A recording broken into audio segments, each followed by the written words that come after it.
Hello and welcome to Your Yes-Filled Life. I'm Brenda Winkle, and this podcast is for high-performing, empathic women who are ready to stop second-guessing themselves and start trusting what they know. Maybe you're successful in your career or business. People rely on you. You make difficult decisions every day, and yet sometimes the moment someone else's emotions, expectations, or opinions enter the conversation, your own clarity starts to disappear. If you've ever wondered, how can I be so confident everywhere else in my life but struggle to trust myself when it comes to my own needs, you are in the right place.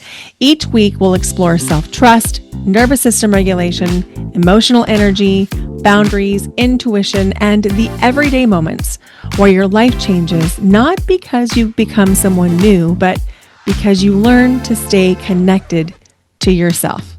I'll share client stories, my own experiences, practical tools, and honest conversations to help you stop abandoning yourself and start creating a life that's truly your own. Because I believe you already know more than you trust, and that is a yes-filled life. I'm so glad you're here. Let's begin. Hello and welcome to Your Yes-Filled Life. I'm your host, Brenda Winkle.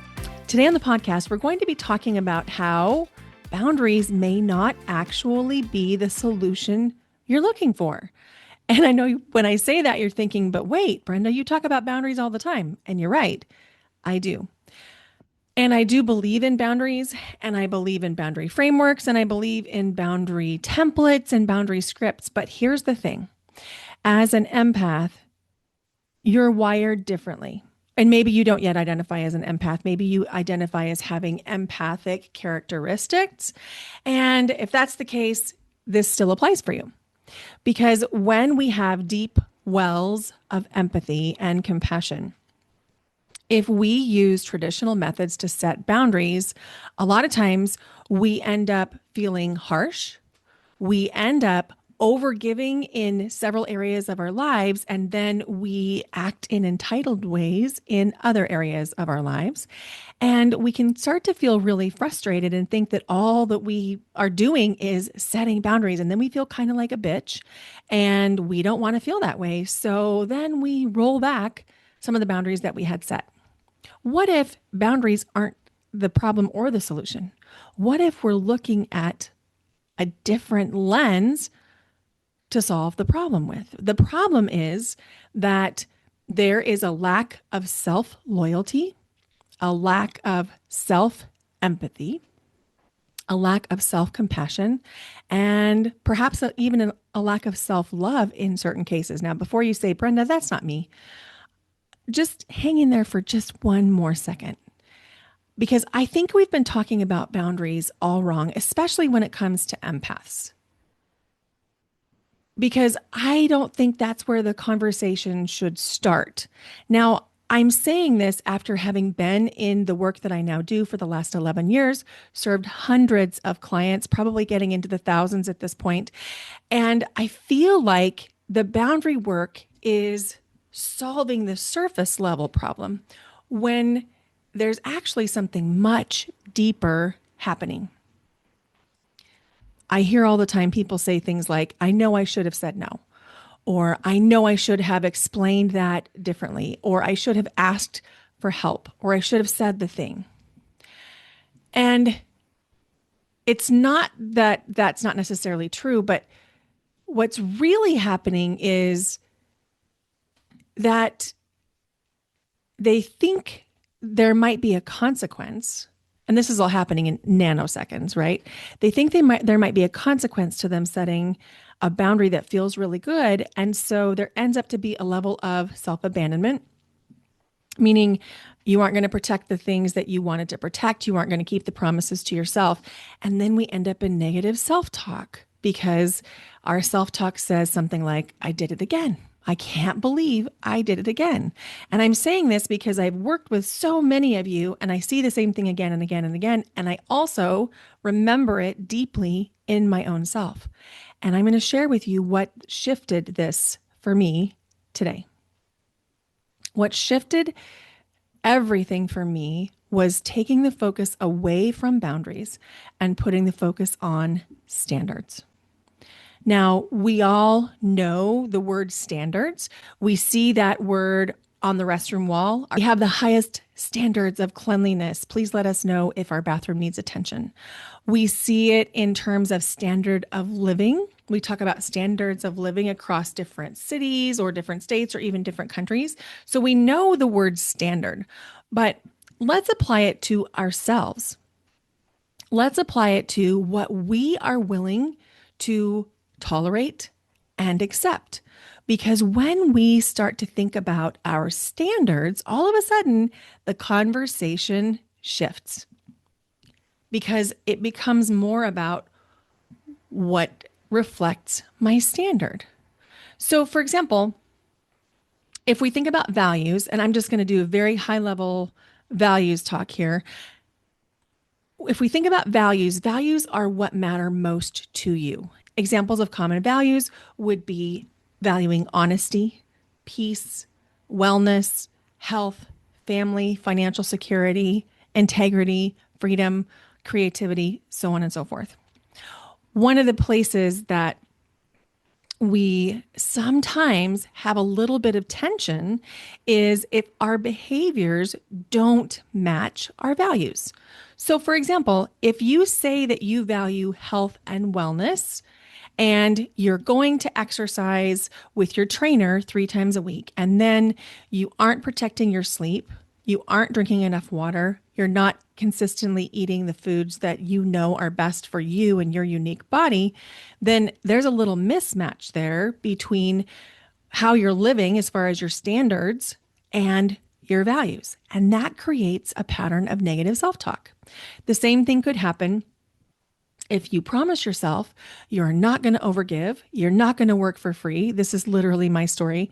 I'll tell you the story on TikTok. So I learned early on that when I go live on TikTok, people love my readings. They absolutely love them. What I was having a hard time discerning was, where am I being of value, providing service, and where am I overgiving and working for free? And it took me a long time, seriously, a long time, about 6 or 7 months, to negotiate where that line was between what felt like I could freely give in a generous way and where was I just giving it all away. And the moment that I figured that out, I went live. I didn't realize that I'd figured it out, although I sort of did because I knew my standard had changed. But the moment I figured it out, I went live on a Sunday afternoon and gained 258 followers in one 54-minute live. Up to this point, it had taken me more than 2 years to get to 1,200 followers. But the minute I raised my standard, people could feel it and they were drawn to it. And the same thing is going to happen to you. The minute you raise your standards, things are going to begin to move.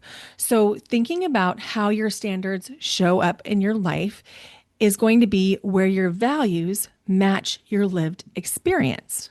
So if you value honesty, then you will require your closest relationships and any relationship to be honest and truthful and transparent with you. You will require that level of honesty in your relationships. And when people don't meet that standard, there's no emotionality about it. There's just like, oh, well, my standard is honest, open, transparent relationships, and this doesn't meet my standard. So you don't continue the relationship or you don't nurture the friendship because you know it doesn't match your values. It doesn't meet your standard. The same thing could be true in hotels. So hotels, I love to travel, and there's a big, big, big difference between a 1-star hotel and a 5-star hotel. 1-star hotel being like Motel 6 or that equivalent, and 5-star hotel would be something like Hotel Bel Air. Okay. There's a difference in the standards at every topic, whether it's the finishes, the fabrics, the service, the food, the space, the grounds, the neighborhood. There's a difference in standards, huge difference in standards between a 1-star hotel and a 5-star hotel. I like nice things. I like nice places. I like nice hotels. My standard fits that. My home is nice. It's got nice finishes. My bet would be your home is nice and it's got nice finishes, and you probably keep it up pretty well, aside from a few piles here and there, like most of us. That's a standard. Where we get ourselves into trouble is if we value one thing and our standard isn't matching that value. And one place I see it a lot with my high performing, especially female clients. I don't see this so much with my male clients, but with my high performing female clients that have jobs outside of the home or they own businesses or they're entrepreneurs, is they have a tendency to take on more than their fair share of the household load. So, for example, high performer goes to work for hours. She runs like medical departments in hospitals. She owns businesses. She is a mover and a shaker doing big things in the world. And then she comes home and has to deal with a sink full of dishes that her family has accumulated throughout the day. So she's got one set of standards at work. She probably has a team supporting her, either in her business or in her job or in her role. And then she comes home and feels like she's gotten a demotion because now she's cleaning up after people. Now, there's no harm, there's no judgment in cleaning up your home. I like to clean my home too. And I take time every day to do my own dishes. I'm not saying that we shouldn't each take the time that we need to pour into our own homes. What I am saying is, if you're a high performer and you're a mover and a shaker in your professional world, and then you are tolerating people not cleaning up after themselves in your home, there's a value standard mismatch. And so there might be an opportunity there to raise your standard. So, for example, with one client, this was literally her situation. She was going to work, a very high powered, high stress job, and she was coming home to a wrecked kitchen. It could be clean from the night before. She would come home, the kitchen was wrecked, sink full of dishes, things from all day on the counters, and then she was expected to prepare dinner for her family. And so we talked about what that was doing to her intuitive access, what that was doing to her own empowerment, how that was impacting her at work, and decided that that was no longer a standard that she wanted to live with. And so she raised her standard. And her standard became, I will cook in a clean kitchen. And what that meant is, if the kitchen is clean, she will prepare dinner for the family. If the kitchen is not clean, she won't. And it was a big shift for her family when she instituted that standard. And it did take conversation. There wasn't just like a passive aggressive deciding that she was going to do something without telling anybody. She did let people know. She let people know that that was going to happen, and they didn't take her seriously. So the next day after that conversation, she came home from work. The dishes and the food on the counter had piled up during her day. And she went into the living room where the family was watching TV and playing games. And she said, I'm going to go read. Let me know when the kitchen is clean and I'll start dinner. And her family did not take her seriously. And so she ended up eating cereal in her room because she refused to cook dinner for the family because her standard was, I cook in a clean kitchen. She had left a clean kitchen the night before, and she would cook when the kitchen was clean. It only took one day of her doing that before her new standard took root in the family, and her family began to take their share of the responsibility. And that's really what we're talking about here. We're not talking about a standard that everybody serve you, although, if that works for you, great. I don't think most of us have situations where that can happen. But we're talking about people carrying their own share of whatever load it is that is being shared by the whole family or by the whole organization. So where do you need to look at your standards? What is it that you are doing right now that's bugging you, that's creating tension, that's creating stress in your life? And where can you adjust the standard? Because if you look at it like a boundary, In other words, if my client had said to her children, I'm setting a boundary, you must clean the kitchen while I'm gone.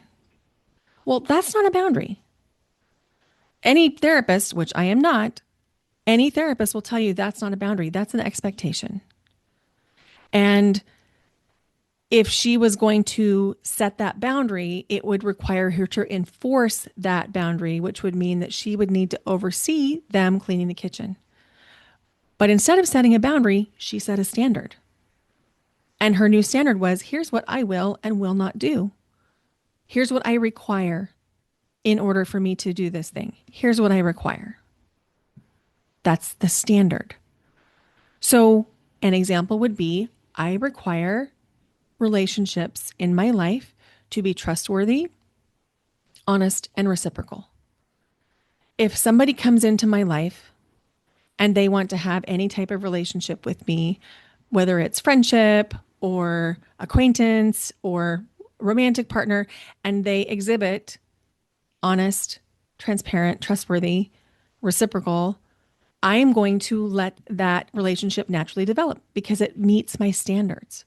And when I encounter somebody who is not reciprocal, not transparent, not trustworthy, not honest, I don't get upset about it. I don't make it mean anything about them. It's not from a place of judgment. I just know I require my relationships to be reciprocal, honest, trustworthy, and reciprocal. Did I say reciprocal twice? I might have meant to say transparent. The point is, your standard is what you require, what you are willing to tolerate or not tolerate. So another example would be the clothing that you wear. What are your standards? Are your standards that you will continue to wear shoes with holes in the soles? Or are your standards that when there's a little bit of wear on the tread, you replace your shoes? What's your standard? What's your standard for how you want to be treated? What's your standard for how you want people to engage with you? And I promise you that when you raise your standards, there might be a little bit of a process in the interim as people understand your standards. Things are going to be so much easier for you. You're going to be able to have more access to your own intuition. You're going to have more bandwidth to do the things that are important to you, that are part of your soul mission. Because the truth is, if you're not raising your standards to protect your bandwidth, your intuition, your energy, your joy, your peace, it's costing you in immeasurable ways. And so when you think about the standard, I want you to think about the situation that's causing you the most stress in your life right now, whether it's a relationship with a child or a relationship with a partner or a situation at your work. And I want you to let yourself really feel into that situation. Probably not going to feel great. And then get curious, what standard could I set that could help improve how I feel about this situation? I'm going to say that again. What standard could you set that might help improve how you feel about this situation? Whether it's respected or peaceful or joyful. And how can you set the standard up so that you have more time, energy, bandwidth to put towards the things that really matter to you? Boundaries are often taught so that there's a need for a framework or a script, and that is useful. I have no problem with that. I've even taught that. But what I have found is that when we set the standard first, we don't need the script because it's so obvious. So, for example, if I know that I'm not going to work for free, then it becomes obvious for me to say, I would love to share my booking link with you so that you could buy a session. It's obvious because my standard is I don't work for free. If I didn't have that standard, then I might be worried about how do I set a boundary with somebody? And then I get all up in my head. And so maybe it's just semantics. Maybe it's just me and my semantics, but I don't think so because I've watched the same thing happen over and over and over with my clients. When they raise their standards, everything shifts. I've also seen it in a standard of a very high-powered very successful entrepreneur, owns a multi seven-figure company. And she raised her standard around what she was willing to accept for payment for speaking. And she raised it a lot. She raised it from like $3,000 to $15,000. So it's $15,000 to even get her to set foot on your stage. And the minute that she raised her standard in that way, those offers came in. It was a matter of days before her first $15,000 offer came in. It was stunning. Was she a little scared to set that standard? Yeah. She was really thinking about, what am I doing? Is anyone going to buy from me? Is anyone going to book me at this price? But she realized that the cost to her family, to her business of her traveling, preparing a talk, giving the talk, she realized that the cost was a lot more expensive than she'd been giving it credit for. So she raised her standard. And now she has so much more capacity and time to do the things that she wants to do. And when she delivers a talk, you better believe it is absolutely top notch. That's how you live with standards. It's not necessarily about the boundaries. The boundaries happen automatically. So if you aren't clear on what your standards are across all topics, and if you aren't clear on how you're living into your values, then every decision feels a little bit confusing because you're filtering them through other people's opinions, you're filtering them through your own opinions, and you start to negotiate yourself. You might find yourself asking people what they think. You might find yourself in loops of complaining about the same thing or the same people. And you might start looking outside of yourself for the answers. But when your standards are clear, the decisions become really obvious. Not necessarily easy, but obvious. I have one client who raised the standard in how she was willing to be treated. And she was treated very respectfully at work, and she was not being treated respectfully at home by her partner. And as she raised the standards, it became very clear that as painful as it was, her husband did not meet her standard of treatment. And he was unwilling to treat her in a better way. And she chose to end that marriage. Was that easy? No, it was not easy. It was not simple, but it was obvious that it was the right choice. It did take a tremendous amount of courage to raise the standard. And it's interesting because whether we're talking about my client who raised her speaking fee or my client who chose to leave a marriage where she was not being treated well, we go through the same process of, is anyone going to be there for me if I raise this standard?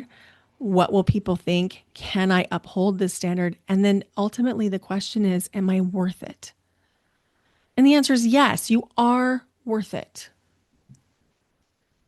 So when we think about raising your standards, what standard would you go to first if you were going to adjust a standard? Would it be how much financial security you have, or how you're treated at home, or how much fun you're allowed to have by yourself? Like you're the one allowing yourself to have fun in your work week. How many times are you allowing yourself to laugh? What's your minimum standard? If you're asking what your standard is, you're really asking what aligns best with who I am. What aligns best with my current identity? And identity is always shifting. And so it makes sense that your standards might also evolve and shift. I have found that my standards have evolved and shifted over different courses of identities. And my guess is yours too. I mean, I think about my very first apartment was an apartment that was in a house that had been divided into 5 different apartments. It was fine. It was safe. It was very close to the college. It would not meet my current standard of where I want to live. But that doesn't make it bad or wrong. That was my current standard.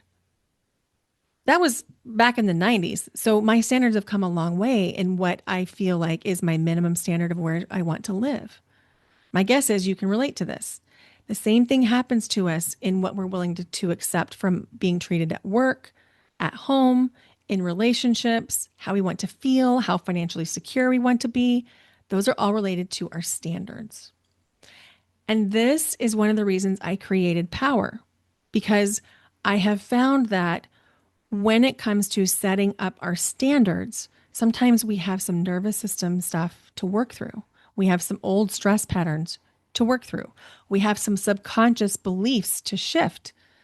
And Power becomes a place where you can practice living into what you know now, living into your current standard of whatever it is. Because the truth is, you don't need more information. You need to align your standards with your values, and that will inform how you set boundaries around everything in your life. It will inform whether or not you can start the business, whether or not you can grow the business, whether or not you choose to stay in a career or retire from a career or stay in the relationship or start the new one. Your standards are informing every single piece of your life. And so, as we work in building nervous system capacity to really live into our standards, that's when we start to unlock tremendous progress. I have found for myself and in hundreds of clients that I've worked with over the last 11 years that the moment you raise standards is the moment things shift. And it is scary to set those standards, especially if we're making a change in standards, which is why we practice in Power. It's why it's a year-long program with breaks in the middle, so you have time to integrate in between each live cohort. You have a chance to live and see what's coming up for you. What's coming up for you in your relationships? What's coming up for you in your work? And then you bring that back to the next cohort of Power. Even though we're connected the whole time in a WhatsApp group, you bring it back and then you work through the Power framework again.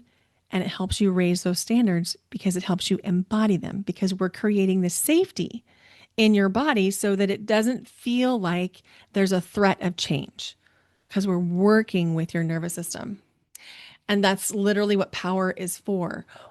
The next cohort is going to begin late September, early October 2026. And your next step, if this sounds good to you, would be to get on the wait list so that you're the first to know when the doors open to Power, because there will be a limited enrollment. And you can go join the wait list at the link in the show notes or the link in the YouTube description. And then there are moments where you're facing a very specific decision. You don't necessarily need a framework. You need support working through a career transition or business growth or business expansion or a relationship shifting or a season when there just feels like there's so much change, you want some support. Or maybe for you, it's deepening into the intuitive knowing you already have. That's where private coaching can be really powerful.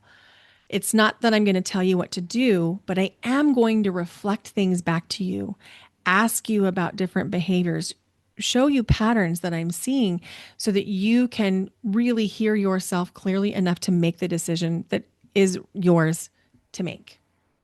And I'll put the link in the show notes as well, or you can go to brendawinkle.com to find everything about Power and private coaching right there on the homepage.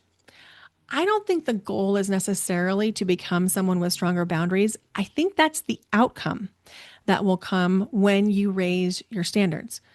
I think the goal really is to become someone with such deep self-trust that your boundaries naturally reflect your values and protect your standards. It all kind of goes hand in hand. When you know who you are, when you've decided what matters, when your nervous system has the capacity to tolerate disappointing other people, to allow yourself to feel other people's disappointment and continue to make forward motion, that's real freedom. That's a yes-filled life. Your boundaries stop feeling like something you have to do or enforce. They become a reflection of who you are. They become that reflection of your identity. And I'd love to hear from you. What is one standard you have decided that you are going to raise in your life? I really want to hear from you. You can comment below on YouTube, or I want to hear from you on any social media platform. Take a screenshot of wherever you're listening right now and tag me. I'm on Instagram, TikTok, and Facebook, and I want to hear, what is one standard you're raising now? I want to cheer you on. And if you're looking for ongoing support as you practice living into your values and raising your standards and aligning everything, join the Power Waitlist. And if you're navigating that specific circumstance or decision and you want a trusted partner to help you find your clarity, I'd love to support you through private coaching. One of my personal standards now is I refuse to ignore the signals my body is telling me. So when I get a yes, I know that even if logic doesn't make sense, that it's a yes, I can trust the yes. And I know that when my body says no on something, I know to listen. Or when my body is tired, I know to rest. That's one of my standards. And it has literally changed my life. When I look at my life, even 5 years ago, it was wildly different. I was stepping into my embodiment era, and I would have told you 5 years ago that I was embodied. I would have told you that I felt powerful. And I feel like I'm 10 times more powerful now than I was then. And when I think about the very first time I started working with clients back in 2015, I would have told you I thought I had arrived. I really did. I really thought that. And the growth and the expansion that have happened since then are incredible. And I'm so grateful and appreciative. It makes me emotional because the 2015 version of Brenda did not have these standards. And the 2015 version of Brenda did not have this life. The 2015 version of Brenda was getting taken advantage of, was feeling unappreciated, was in pretty terrible romantic partnerships. I had good friends, thankfully. And a lot of those friendships have remained through the years. And the ones that weren't reciprocal have kind of fallen by the wayside. But I know I can really trust the friends that have stayed with me because they have risen to meet my standards and I have risen to meet theirs. That's what I want for you. If this has been helpful for you, would you please share this episode with someone you care about? And if you could please leave the podcast a comment, a rating, review, wherever you're listening, is incredibly helpful for the podcast to grow. Thank you so much for listening. Thank you for making this podcast top 5% globally ranked podcast. Thanks for being here. Bye for now. Until next time.